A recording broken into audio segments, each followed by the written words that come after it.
Durant la saison 2025-2026, nous avons eu 297 escales, dont à peu près 120 escales à Pointe-à-Pitre, entre 45 et 50 escales à Déhay et une moyenne de 120 escales à Terre-de-Haut.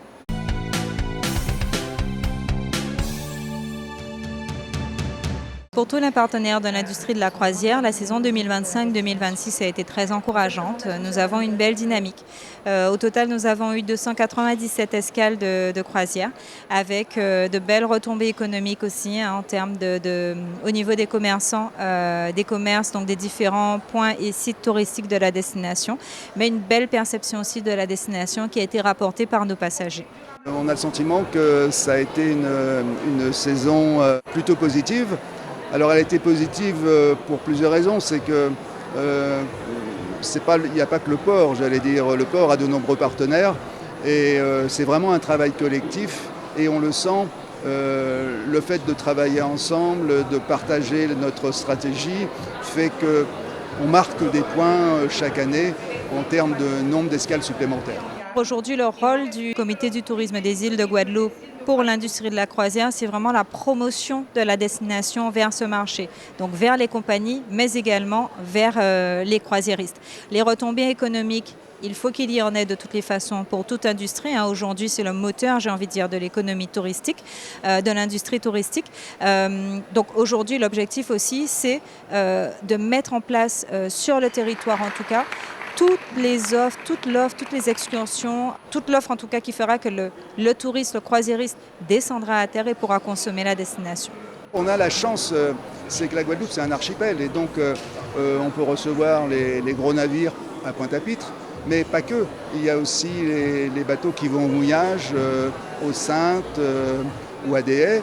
Et donc on offre finalement aux compagnies de croisière une palette d'escales possibles sur la Guadeloupe. Marie-France Maubetti, élue de la ville de Déhay en charge de l'attractivité du territoire, donc par conséquent du tourisme. Je suis accompagnée de Cyriane Makiaba, l'agent responsable du tourisme pour la commune de Déhay et avec le directeur du jardin botanique. François Valtus. Très bien. Donc pour nous, il était important que Déhay soit là, comme chaque année, parce que nous avons besoin, avec ces perspectives, nous, d'ajuster aussi notre manière d'accueillir, d'autant plus, comme on le disait, nous sommes une base nous accueillons un touriste de luxe. Donc pour nous, mettre les moyens et faire en sorte que notre population, que nos commerçants, que nos socioprofessionnels soient satisfaits. Voilà. Donc nous sommes en train de mettre en place les bases pour la nouvelle saison.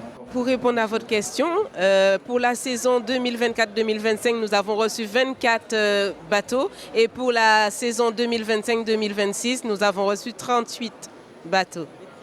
Voilà. Et les perspectives pour la prochaine saison, nous en sommes à 55 escales.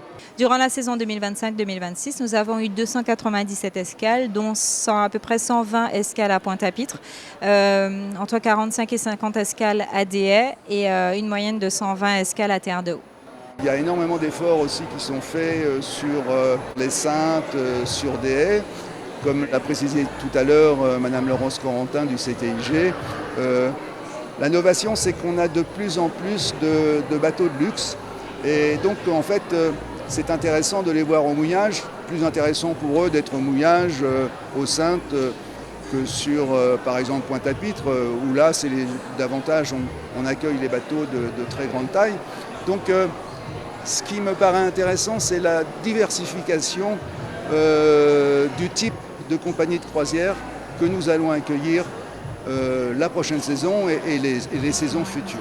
Alors, au cours de ce bilan, la ville de Pointe-à-Pitre a été représentée, le grand port maritime également, bien évidemment, puisque nous sommes sur place. Nous avons eu aussi la ville de Déhay, la ville de Basse-Terre également, qui est venue, la ville de Terre-de-Haut aussi qui a été représentée.